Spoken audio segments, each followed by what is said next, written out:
Hi friends, welcome to Deepika reviews. Kalavari Kodalu Kanaka Mahalakshmi upcoming ఎపిసోడ్లో ఏం జరగబోతుందో తెలుసుకోవాలనుకుంటున్నారా? అయితే ఛానల్ను సబ్స్క్రైబ్ చేసుకొని సపోర్ట్ చేయడం మర్చిపోకండి. లక్ష్మి దగ్గరుండి విహారికి స్నానం చేపిస్తూ ఉంటుంది. ఇక అలా లక్ష్మి విహారికి స్నానం చేపిస్తూ ఉంటే విహారి లక్ష్మి కళ్ళలోకి చూస్తూ ఉంటాడు. ఏంటండి అలా చూస్తున్నారు అని లక్ష్మి అడుగుతూ ఉంటుంది. ఈరోజు నువ్వు నాకు కొత్తగా కనిపిస్తున్నావు లక్ష్మి అని చెప్పి విహారి అంటాడు. ఇప్పుడేం చూశారు, ముందు ముందు ఇంకా చూద్దురు గాని అని చెప్పి లక్ష్మి అంటుంది. ఏంటది అని విహారి అడుగుతూ ఉంటాడు. నేను కొత్తగా కనిపిస్తున్నా అంటున్నారు కదా, ఇంకా కొత్తగా కాసేపట్లో చూస్తారు అని లక్ష్మి అంటుంది. ఏం చేయబోతున్నావు లక్ష్మి అని విహారి అడుగుతూ ఉంటాడు. సర్ప్రైజ్ విహారి గారు అని చెప్పి లక్ష్మి అంటుంది. ఏంటి, నువ్వు నాకు సర్ప్రైజ్ ఇస్తున్నావా అని చెప్పి విహారి అడుగుతూ ఉంటాడు. అవును విహారి గారు, భర్తకు భార్య కదా సర్ప్రైజ్ ఇవ్వాల్సింది అని లక్ష్మి అంటుంది. భర్త అంటున్నావు, భార్య అంటున్నావు, ఏమండి అంటున్నావు, కొత్తగా కనిపిస్తుంది లక్ష్మి అని చెప్పి విహారి అంటాడు. విహారి గారు, మీ స్నానం పూర్తయిపోయింది, ఇక బట్టలు మార్చుకొని లోపలికి రండి అని చెప్పి లక్ష్మి అంటుంది. సరే లక్ష్మి అని చెప్పి విహారి అంటాడు. ఇక లక్ష్మి లోపలికి వెళ్ళి, అమ్మా సామ్రాణి ఎక్కడా అని లక్ష్మి అడుగుతూ ఉంటుంది. సామ్రాణియా ఎందుకే అని గౌరీ అడుగుతూ ఉంటుంది. అదేంటమ్మా, మా ఆయనకు నలుగు పెట్టి స్నానం చేపించారు కదా, మరి సామ్రాణి వేయద్దా అని చెప్పి లక్ష్మి అంటుంది. కనకం, నీకు అల్లుడు గారంటే ఎంత ప్రేమే నీ మాటల్లోనే తెలుస్తుంది. ఇదివరకు వచ్చినప్పుడు నువ్వు మొభావంగా ఉండేదానివి, ఈసారి మాత్రం అలా లేవు అని చెప్పి గౌరీ అంటుంది. ఆయన చాలా మంచివాళ్ళమ్మా, ఎదుటివారి కష్టంలో ఉన్నారంటే అసలు చూడలేవరు, అలాంటి మంచి మనిషికి ఎప్పుడూ మంచి జరగాలమ్మా అని కనకం అంటూ ఉంటే, అవును కనకం, అల్లుడు గారు ఎంత మంచివాళ్ళో ఈ 3 రోజుల్లో నాకు కూడా అర్థమైంది అని చెప్పి గౌరీ అంటుంది. ఆ దేవుడి దయవల్ల అన్ని సమస్యలు పోయాయి, ఇక మీరిద్దరూ సంతోషంగా ఉంటే అంతే చాలే అని చెప్పి గౌరీ అంటుంది. ఇక మీదట సంతోషంగానే ఉంటాంలేమ్మా అని చెప్పి లక్ష్మి అంటుంది. సరేమ్మా, ఆయన స్నానం చేసి లోపలికి కూడా వస్తున్నారు, సామ్రాణి ఇవ్వు అని చెప్పి కనకం అంటుంది. అదిగో కనకం అక్కడే ఉంది, తీసుకొని వెళ్ళు అని చెప్పి గౌరీ అంటుంది. ఇక కనకం సామ్రాణి తీసుకొని విహారీ ఉన్న రూమ్లోకి వెళ్తుంది. ఏమయ్యా, అమ్మాయిని అల్లుడిని ఇలా చూస్తుంటే ఎంతో సంతోషంగా ఉంది అని చెప్పి గౌరీ అంటూ ఉంటే, అవును గౌరీ, పొరపాటు పడ్డాము, అపార్థం చేసుకున్నాము, అమర్యాదగా మాట్లాడాము, అవమానించాము, అయినా కూడా మన కనకం కోసం అలానే నిలదొక్కుని ఉన్నాడు, నిజంగా అల్లుడు గ్రేటు అని చెప్పి ఆదికేశవులు అంటూ ఉంటాడు. ఇంకా కనక మహాలక్ష్మి సామ్రాణి తీసుకొని రూమ్లోకి వెళ్తుంది. కనకం, ఏం చేస్తున్నావు, కళ్ళు మండుతున్నాయి అని విహారి అంటూ ఉంటాడు. తలస్నానం చేసొచ్చారు కదా విహారి గారు, మీకు సామ్రాణి వేయటానికి సామ్రాణి తీసుకొచ్చాను అని చెప్పి లక్ష్మి అంటుంది. నేనేమైనా చిన్నపిల్లన్నా అని విహారి అంటాడు. నాకు మీరు చిన్న పిల్లవాళ్లే అండి అని చెప్పి లక్ష్మి అంటుంది. ఇక విహారికి లక్ష్మి సామ్రాణి వేస్తుంది. సరే అండి, బట్టలు కట్టుకొని బయటికి రండి, భోజనం చేద్దాం అందరం కలిసి అని చెప్పి లక్ష్మి అంటుంది. సరే లక్ష్మి అని చెప్పి విహారి అంటాడు. లక్ష్మి కొత్తగా ప్రవర్తిస్తుంది, లక్ష్మిలో మార్పు రావడానికి కారణం ఏమై ఉంటుంది అని చెప్పి విహారి ఆలోచిస్తూ ఉంటాడు.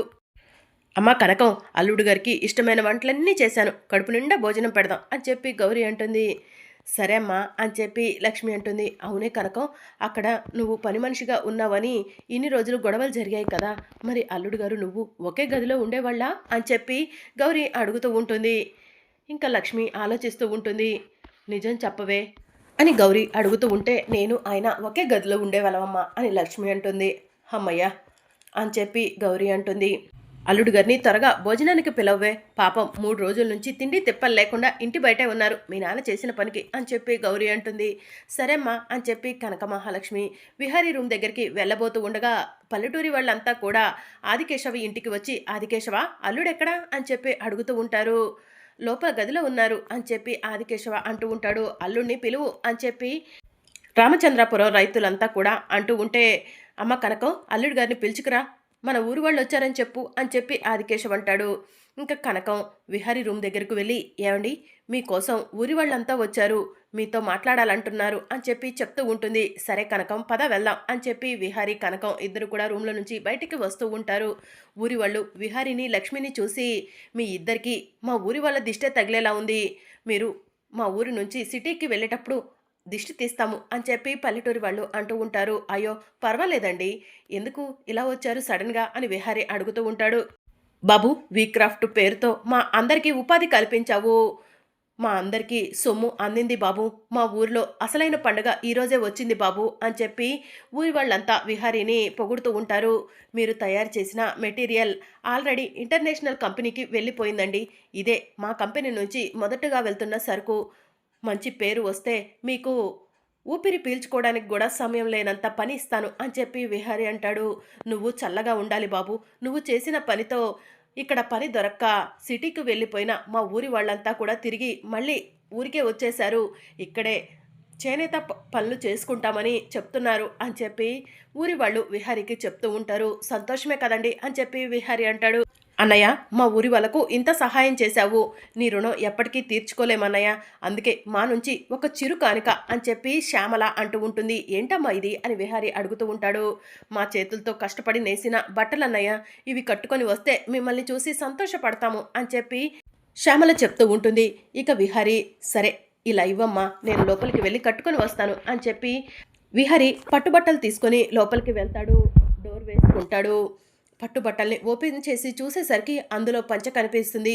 పంచ కనిపించగానే విహారీ టెన్షన్ పడుతూ వాళ్ళ ముందు పెద్ద బిల్డప్ ఇచ్చుకుంటూ కట్టుకుంటానని లోపలికి వచ్చాను, నాకు పంచ కట్టుకోవడం రాదు కదా అని చెప్పి మనసులో అనుకుంటాడు. లక్ష్మి, లక్ష్మి అని విహారీ పిలుస్తూ ఉంటాడు. అమ్మ కనకం, నిన్ను అల్లుడు గారు పిలుస్తున్నారు అని చెప్పి ఊరి వాళ్ళంతా అంటూ ఉంటారు. అబ్బాయి ఒక్క నిమిషం కూడా అమ్మాయిని వదిలిపెట్టి ఉండేలా లేరు అని చెప్పి ఊరి వాళ్ళంతా అంటూ ఉంటే లక్ష్మి సిగ్గుపడుతూ ఉంటుంది. కనకం, వెళ్ళవే, అల్లుడు గారు ఎందుకో పిలుస్తున్నారు, ఏదైనా ఇబ్బందేమో చూడు అని చెప్పి గౌరీ అంటుంది. ఇక లక్ష్మి లోపలికి వెళ్ళి ఏంటి విహారీ గారు అని చెప్పి అడుగుతూ ఉంటుంది. కనకం, నాకు పంచ కట్టుకోవటం రాదుగా అని విహారీ అంటాడు. మరి కట్టుకునే వల్ల వాళ్ళు ఇవ్వగానే ఎత్తుకొని ఉరికొచ్చారు అని చెప్పి లక్ష్మి అంటుంది. ప్యాంట్ ఏమో అనుకున్నాను కనకం అని చెప్పి విహారీ అంటాడు. సరే ఇలా ఇవ్వండి, నేను కడతాను అని చెప్పి కనకం అంటుంది. ఇక విహారీ సిగ్గుపడుతూ నాకు సిగ్గు కనకం అని చెప్పి అంటూ ఉంటాడు. భార్య దగ్గర భర్తకి సిగ్గేంటండి, ఇలా ఇవ్వండి అని చెప్పి కనక మహాలక్ష్మి విహారీ చేతిలో నుంచి పట్టుబట్టల్ని లాక్కొని విహారీకి పంచ కడుతూ ఉంటుంది. ఇక విహారీ షాకింగ్గా లక్ష్మి వైపు చూస్తూ ఉంటాడు. నేను సిటీలో చూసిన కనకానికి ఇక్కడ చూస్తున్న కనకానికి చాలా మార్పు ఉంది అని చెప్పి విహారీ మనసులో అనుకుంటూ ఉంటాడు. ఇక లక్ష్మి విహారీకి పంచ కట్టి రూమ్లో నుంచి బయటకు రాగానే అమ్మ కనకం, అల్లుడు గారు ఎందుకు పిలిచారు అని ఊరి వాళ్ళంతా అడుగుతూ ఉంటారు. నీకెందుకయ్యా, మొగుడు పిల్లలు పిలుచుకోకుండానే ఉంటారా అని పక్కన ఉన్న ఇంకొక ఊరి వాళ్ళు అంటూ ఉంటారు. ఎందుకు పిలిచారా అని అడిగానులేవయ్యా అని చెప్పి అతను అంటూ ఉంటాడు. ఏం లేదండి, విహారీ గారికి పంచ కట్టుకోవడం అలవాట్లేదు, కట్టడానికి పిలిచారు అని చెప్పి లక్ష్మి అంటుంది. అయ్యో రామా, ఇదెక్కడ విడ్డూరో, పంచ కట్టుకోవడం రాదా అని చెప్పి ఊరి వాళ్ళంతా నవ్వుతూ ఉంటారు. ఇక విహారీ పంచ కట్టుకొని బయటకు రాగానే అల్లుడు గారు, మీరు ఈ బట్టల్లో అచ్చం పెళ్లి కొడుకులా ఉన్నారు అని చెప్పి ఊరి వాళ్ళంతా పొగుడుతూ ఉంటారు. చాలా థ్యాంక్స్ అండి నాకు ఈ బట్టలు ఇచ్చినందుకు అని చెప్పి విహారీ అంటాడు.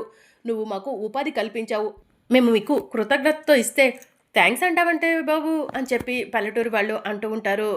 అల్లుడు గారికి తెలియక అలా అన్నారులే, ఇంకేంటి ఆలస్యం, అల్లుడు గారు భోజనం చేయలేదంట, తొందరగా ఆ అరిటాకు అందుకోండి అని పంచాయతీ పెద్ద అంటూ ఉంటాడు. ఇక విహారీని కూర్చోబెట్టి విహారీ ముందు పెద్ద అరిటాకు వేస్తారు. అందరూ తీసుకొచ్చిన తినుబండారాలన్నీ విహారీ ముందు పెడుతూ ఉంటారు. ఏంటండి ఇన్ని పెడుతున్నారు, ఇన్నెవరైనా తింటారా అని విహారీ అంటూ ఉంటాడు. వయసులో ఉన్నావు, కుర్రడివి, అన్ని తినకపోతే ఎలా బాబు అని చెప్పి ఊరి వాళ్ళు విహారిని అంటూ ఉంటారు. అమ్మో నా వల్ల కాదండి అని చెప్పి విహారీ అంటాడు. లేదు బాబు, ఇన్ని రోజులు మేము మిమ్మల్ని అవమానించాము, కొట్టాము, తిట్టాము, శిక్షలు కూడా వేశాము, ఇప్పుడు మా ప్రేమ మీరు రుచి చూడాల్సిందే అని చెప్పి ఊరి వాళ్ళంతా వడ్డిస్తూ ఉంటారు. బాబు, ఆ గులాబ్ జామ్ తిను, చాలా బాగుంటుంది అని ఒక అతను అంటూ ఉంటే, ఆ నేతి సున్నుండలు తిను, బలం వస్తుంది అని మరొక అతను అంటూ ఉంటే, ఇంకొక అతను గారెలు తినండి బాబు అని చెప్పి అంటూ ఉంటారు. ఓరి నాయనో, ఇన్ని తింటే నా పొట్ట పగిలిపోతుంది అని చెప్పి విహారీ అంటాడు.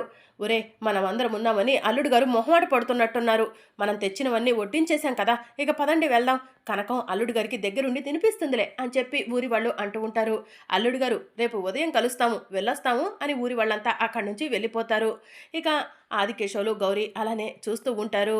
ఇంకా ఏంటి మీరిద్దరు అలా చూస్తున్నారు, మా ఆయనకి ప్రేమగా తినిపించాలి, మీరు కూడా వెళ్ళండి అని చెప్పి కనకం అంటుంది. ఇక దాంతో ఏమయ్యా ఇంకేంటయ్యా చూస్తున్నావు, అమ్మాయి ఎంత మాట అన్నదో అర్థమైంది కదా, పద వెళ్దాం అని గౌరీ ఆదికేశవులను తీసుకొని అక్కడి నుంచి వెళ్ళిపోతుంది. ఏంటి కనకం అలా మాట్లాడావు అని విహారీ అంటూ ఉంటాడు. నేను మాట్లాడిన దాంట్లో తప్పేముందండి, నా భర్తకు ప్రేమగా తినిపించాలన్నాను అంతే కదా అని చెప్పి లక్ష్మి అంటుంది. ఈ మార్పు నేను చూడలేకపోతున్నాను లక్ష్మి అని చెప్పి విహారీ అంటాడు. విహారి గారు ఇది తినండి, ఇది తినండి అని చెప్పి లక్ష్మి అన్నీ కూడా విహారికి తినిపిస్తూ ఉంటుంది. లక్ష్మి, నేను సిటీలో ఏం తింటానో నీకు తెలుసు కదా! నా పొట్ట పగిలిపోయేలా ఉంది. చాలు లక్ష్మి అని చెప్పి విహారి అంటాడు. మా ఊరి వాళ్ళు అంత ప్రేమతో తీసుకొచ్చి పెడితే వద్దంటారేంటి అని లక్ష్మి అడుగుతూ ఉంటుంది. వద్దంటున్నానంటే నా పొట్టలో పట్టట్లేదనే కదా కనకం అని చెప్పి విహారి అంటాడు. సరే అండి, మిమ్మల్ని ఇబ్బంది పెట్టను. మీరు చేతులు కడుక్కొని రూమ్‌లోకి వెళ్లి పడుకోండి అని చెప్పి లక్ష్మి అంటుంది. నువ్వెప్పుడొస్తావు అని చెప్పి విహారి అంటాడు. వస్తానండి అని చెప్పి లక్ష్మి అంటుంది. ఇక విహారి, లక్ష్మి ఇద్దరూ కలిసి రూమ్‌లోకి వెళ్తారు. లక్ష్మి డోర్ లాక్ చేస్తుంది. లక్ష్మి, నువ్వెక్కడ పడుకుంటావు అని విహారి అడుగుతూ ఉంటాడు. అదేంటండి అంత మాట అన్నారు? ఇంత పెద్ద మంచం మీద మీరొక్కరే పడుకుంటారా ఏంటి అని లక్ష్మి అంటుంది. అది కాదు లక్ష్మి, నా పక్కన నువ్వు పడుకుంటావా అని విహారి అయోమయంగా అడుగుతూ ఉంటాడు. అదేంటండి, భర్త పక్కనే కదా భార్య పడుకోవాల్సింది అని చెప్పి లక్ష్మి అంటుంది. కనకం, నా వల్ల కావట్లేదు. నువ్వు ఇలా ఎందుకు మాట్లాడుతున్నావో అర్థం కావట్లేదు అని చెప్పి విహారి అంటూ ఉంటాడు. నా మనసులో ఏముందో మీకు చెప్పాలనుకుంటున్నాను విహారి గారు అని చెప్పి లక్ష్మి అంటుంది. నీ మనసులో ఏముందో చెప్తావా అని విహారి అడుగుతూ ఉంటాడు. అవును విహారి గారు అని చెప్పి లక్ష్మి అంటుంది. చెప్పు, నీ మనసులో ఏముందో అని విహారి అడుగుతూ ఉంటే, నేను మిమ్మల్ని ప్రేమిస్తున్నాను విహారి గారు అని చెప్పి చెప్తూ ఉంటుంది. కనకం, ఏం చెప్పావు అని విహారి అడుగుతూ ఉంటాడు. ఐ లవ్ యూ విహారి గారు, నేను మిమ్మల్ని ప్రేమిస్తున్నాను. ఎవరూ ప్రేమించనంత ఎక్కువగా నేను మిమ్మల్ని ప్రేమిస్తున్నాను అని చెప్పి లక్ష్మి చెప్తూ ఉంటుంది. ఇక విహారి పరిగెత్తుకుంటూ లక్ష్మి దగ్గరకు వెళ్ళి లక్ష్మిని గట్టిగా హగ్ చేసుకొని, ఈ రోజు కోసమే ఎన్నో రోజులుగా ఎదురు చూస్తున్నాను కనకం అని చెప్పి అంటూ ఉంటాడు.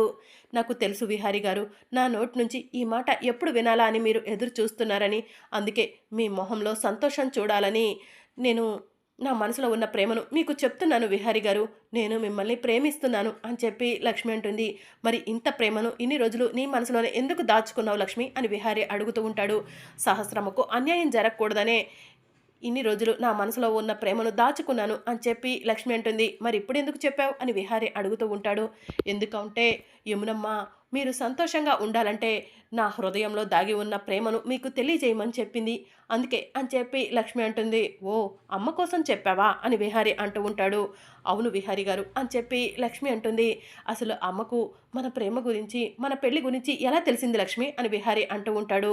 యమునమ్మకు ఎప్పుడో తెలుసు అని చెప్పి లక్ష్మి యమున విడాకుల గురించి బలవంతం చేయటం, అలాగే లక్ష్మిని యమున అర్థం చేసుకొని దగ్గరకు తీసుకోవడం, ఇదంతా కూడా విహారికి అర్థమయ్యేలా చెప్తూ ఉంటుంది. నిజంగా అమ్మ చాలా గ్రేట్ కదా లక్ష్మి, అమ్మ రాకపోయి ఉండుంటే మన ఇద్దరం ఇలా కలిసేవాళ్ళం కాదు కదా అని విహారి అంటాడు. అవును విహారి గారు, యమునమ్మ రావటం వల్లే మళ్ళీ మన ఇద్దరం ఒకటయ్యాము అని చెప్పి లక్ష్మి అంటుంది. మరి అప్కమింగ్ ఎపిసోడ్లో ఏం జరగనుందో తెలుసుకోవాలనుకుంటున్నారా? అయితే ఛానల్ను సబ్స్క్రైబ్ చేసుకొని సపోర్ట్ చేయడం మర్చిపోకండి. Thank you for watching.